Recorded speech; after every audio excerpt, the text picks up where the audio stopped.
Merhaba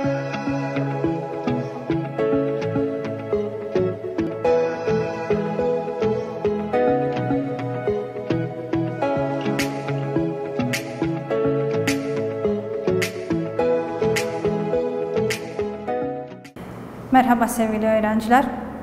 Bugün 8. sınıf sosyal dersinde 4. dersteyiz. Coğrafya bölümünden 5. ünite Güney Latin Amerika kıtası ve 6. ünite Avustralya kıtasını işleyeceğiz. İlk olarak 5. ünite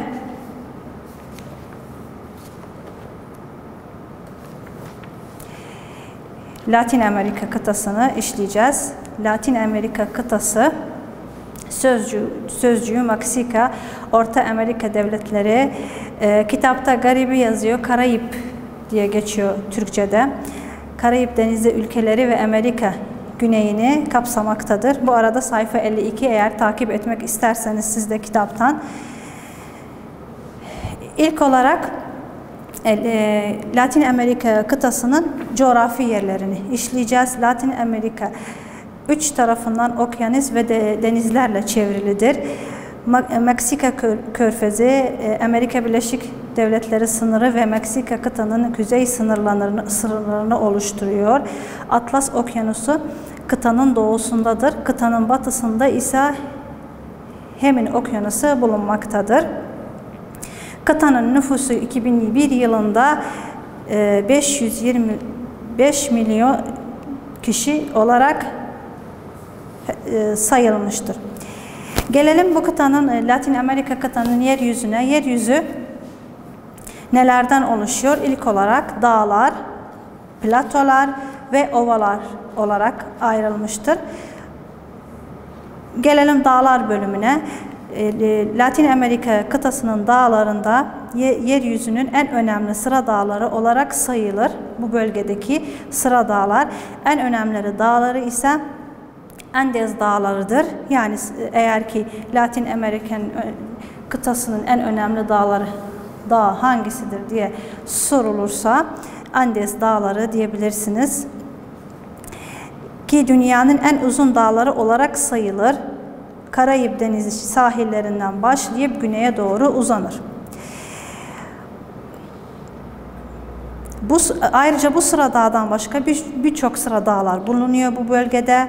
Onlardan da Meksika ve Orta Amerika devletleri gibi. Oralarda da dağlar bulunuyor. Gelelim ikinci bölüme, B'ye, platolar. Kıtanın yeryüzünde birçok plato bulunur. Birçoğu kıtanın doğusuna düşer. En önemlisi ise bunlardan Brezilya platosudur. Ayrıca bunlardan da bu Brezilya platosundan başka birçok plato daha bulunur. Onlardan örneğin ise Meksika, Guyana platosu ve Arjantin'de Patagonya platosu gibi. Gelelim şimdi ovalara. Kıtanın en önemli ve en geniş ovaları doğuda Andes dağları arasındadır.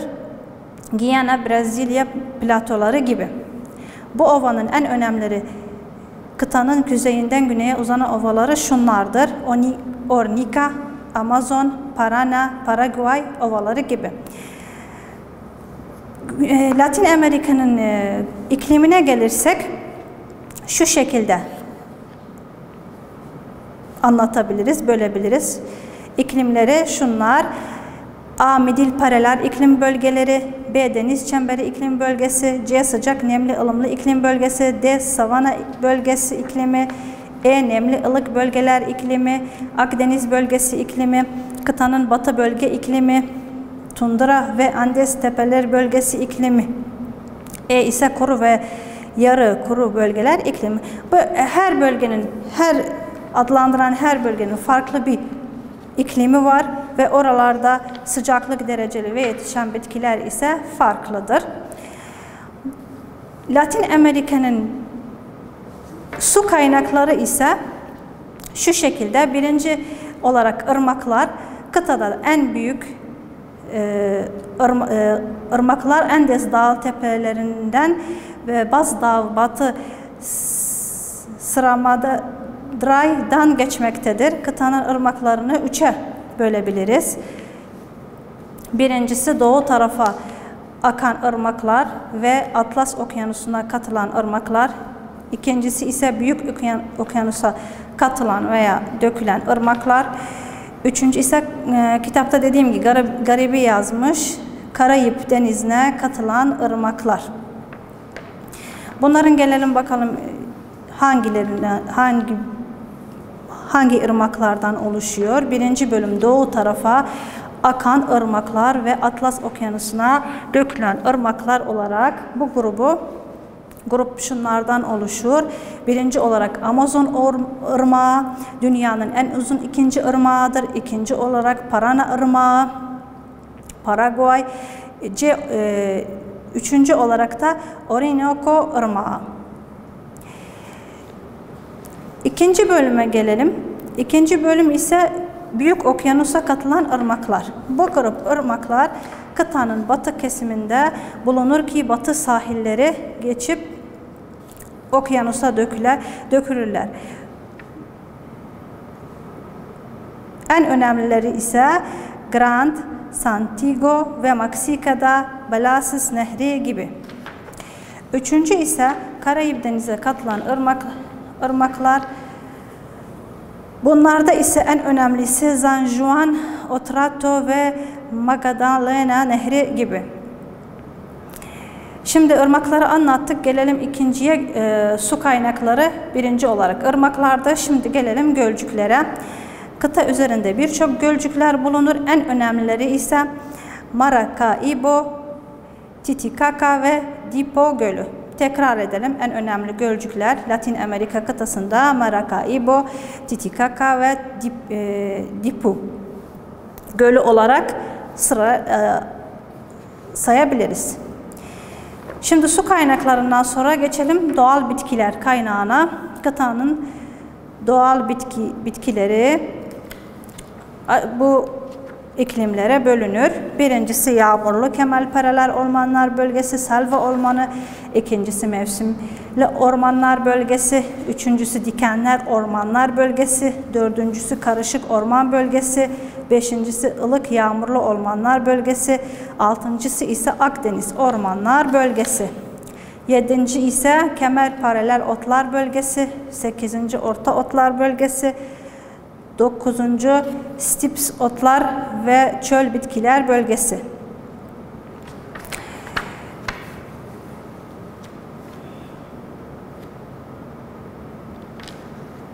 Bu bölgelere göre farklı bitkiler yetişir. Her bölgenin farklı bitkisi ve havası vardır.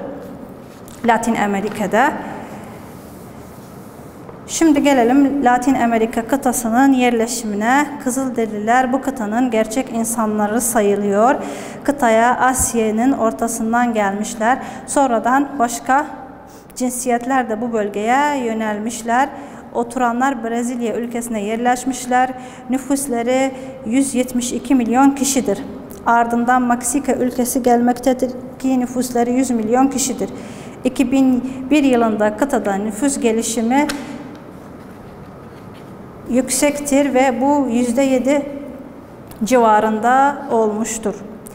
Şimdi gelelim Latin Amerika kıtanın ekonomik faaliyetlerine. Latin Amerika kıtası ekonomi ve ham maddelerde zengin sayılır. Ayrıca enerji kaynakları da çoktur. Örneğin petrol, doğalgaz, elektrik ve elektrik enerjisi gibi. Ekonomik canlıları ise şunlardır. Birinci olarak ziraat, ikinci olarak sanayi. Ziraat bakımından Latin Amerika, ziraat bakımından kıtadaki ülkeleri genel bir şekilde geride kalmış sayılırlar. Buna rağmen birçok gelişmiş ülke bulunur. Onlardan Arjantin'de Pampas bölgesi, kıtadaki bazı ülkeler ziraat ile uğraşmışlar. Onlardan Paraguay, Bolivya, Haiti, Guatemala ve başka bölgeler gibi bu ülkelerde çoğunlukla ekonomi geliri ziraate dayanmaktadır.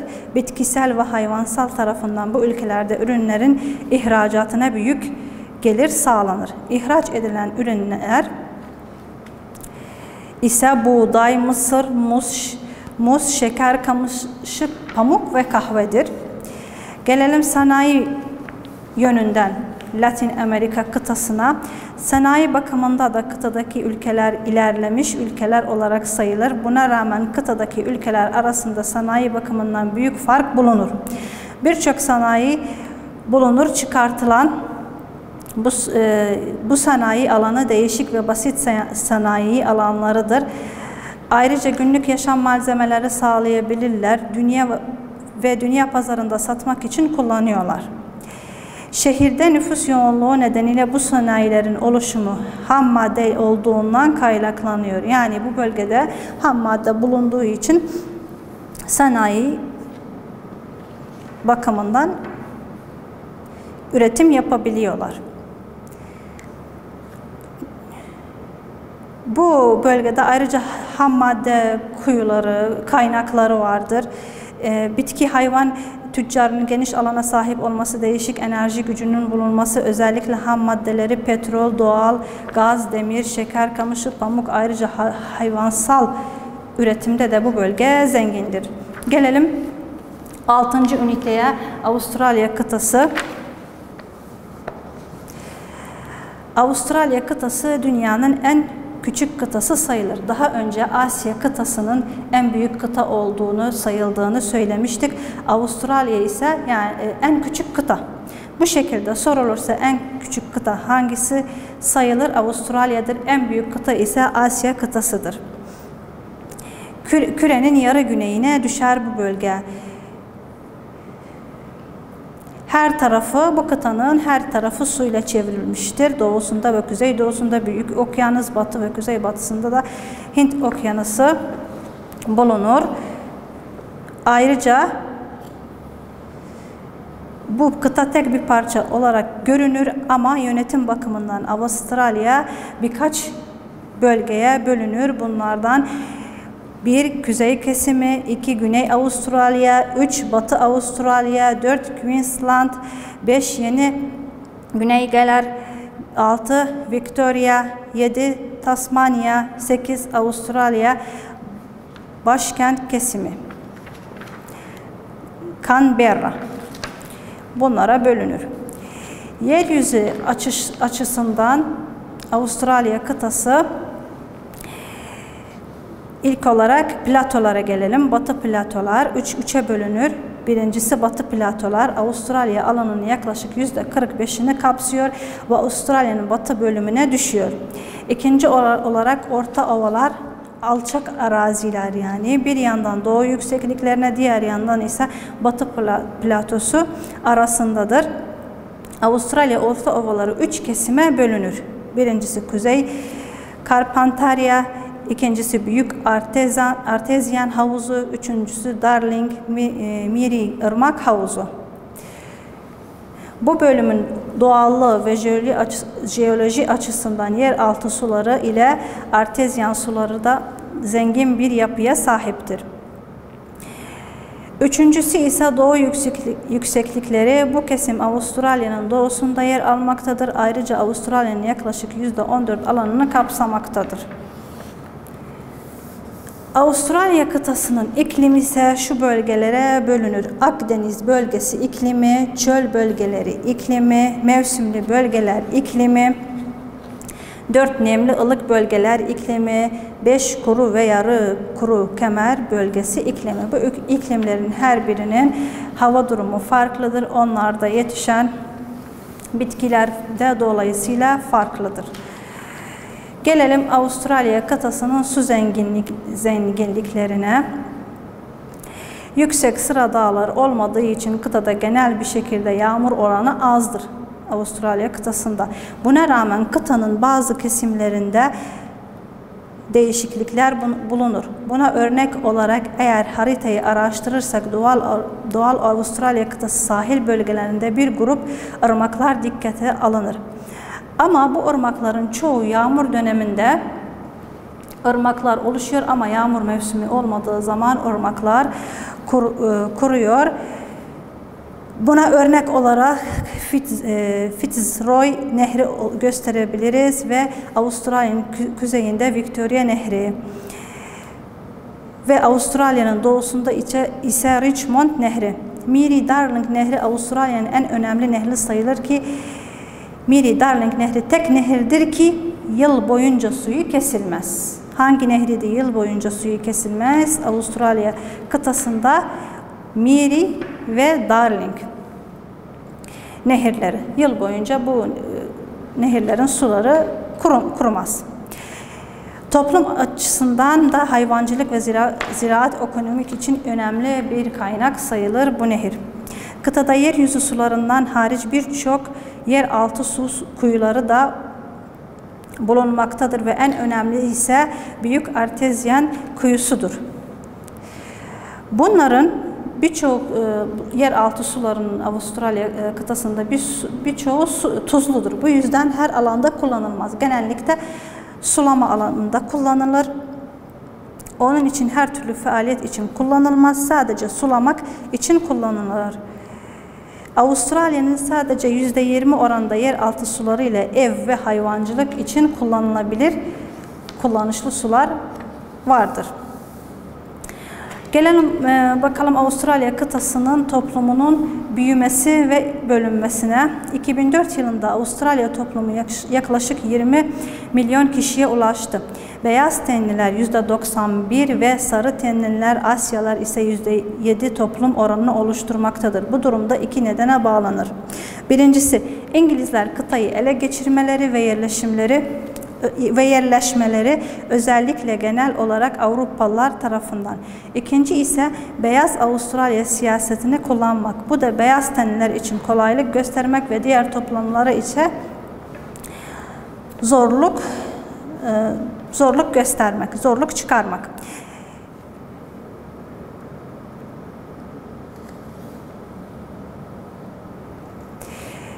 Avustralya kıtasında 1 kilometreye başına yaklaşık 2-3 kişi düşüyor. Bunun sebebi ise diğer kıtalara daha önce bahsetmiştik.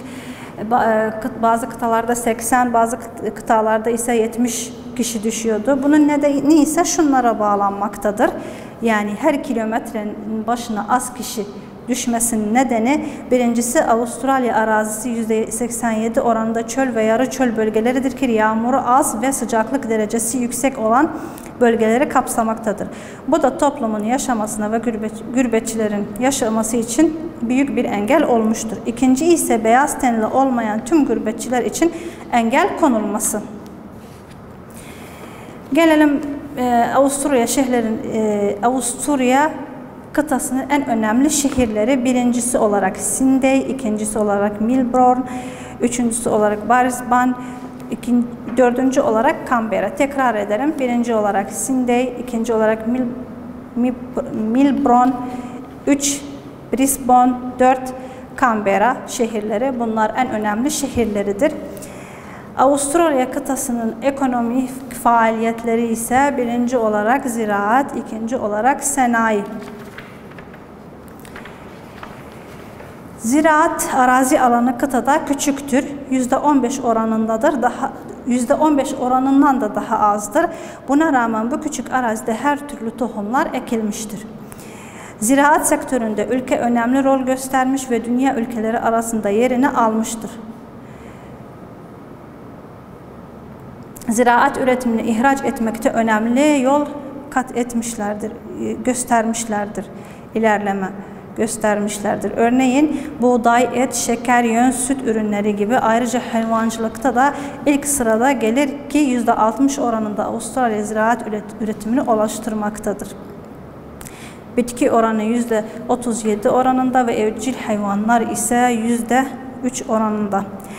Sanayi faaliyeti ise Avustralya kıtasının sanayi üretim faaliyetleri ziraatten daha kıymetlidir. Daha da önce gelir. Sanayi sektörü çok ileridedir. Bu ilerlemenin nedeni ise Avustralya yabancı zenginler tarafından sanayi sektöründe daha yoğun yatırım yapılması. 2004 yılının başlarında yaklaşık %21 oranında çalışanlar sanayi sektöründe çalışmaktaydı. Bu ilerleme birkaç unsura dayanmaktadır. Yani Avusturya kıtası neden sanayi faaliyetinde ilerlemiştir? Nedenleri şunlardır. Birincisi ham madde varlığı, bitkisel, hayvansal ve yeterli kuyular ki çeşitli sanayiler için önemlidir. İkincisi zeki, çalışkan ve yetenekli işçi varlığı. Üçüncüsü çok sermaye varlığı. Dördüncüsü ise enerji kaynağının varlığı, özellikle kömür enerjisi. Beşincisi Avustralya coğrafyası oldukça uzaktır. Bu yer sanayi sektörünün ilerlemesinde çok önemli rol oynamıştır. Altıncısı ise Avustralya sanayi üretimleri İngiliz Milletler Topluluğuna grubuna üyedir. O yüzden sanayide gelişme göstermiştir. Böylece kıtalarımızı anlattık, işlemiş olduk. Coğrafya bölümünün sonuna gelmiş olduk. Kıtaları baştan sayalım. Asya, Avrupa, Afrika, Amerika, Latin Amerika, Avustralya ve Kuzey Kutup kıtası Antarktika işledik.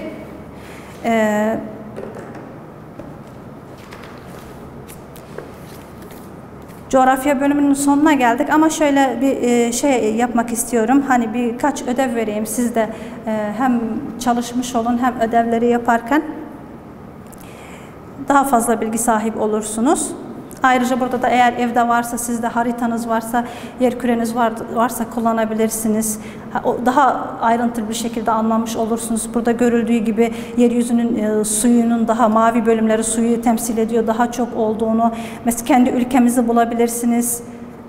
Bu da size daha iyi anlamanıza yardımcı olacaktır. Ödevler şöyle olsun. En büyük kıta hangisidir? Birinci olarak. İkinci, en küçük kıta hangisidir? Asya kıtasında bulunan dağlar nelerdir? Üçüncü soru. Dördüncü soru, Avrupa kıtasında en önemli ırmaklar. Beşinci, Victoria Gölcüğü hangi kıtadadır? Altıncı, St. Lawrence Irmağı nerededir? Hangi kıtadadır yani? Andes Dağları hangi bölgededir, hangi kıtadadır? Avusturya'nın en önemli şehirleri nelerdir? Onları söyleyin. Bu şekilde coğrafya bölümünün sonuna geldik. Umarım faydalanırsınız. Bir dahaki derste görüşmek üzere. Hoşça kalın.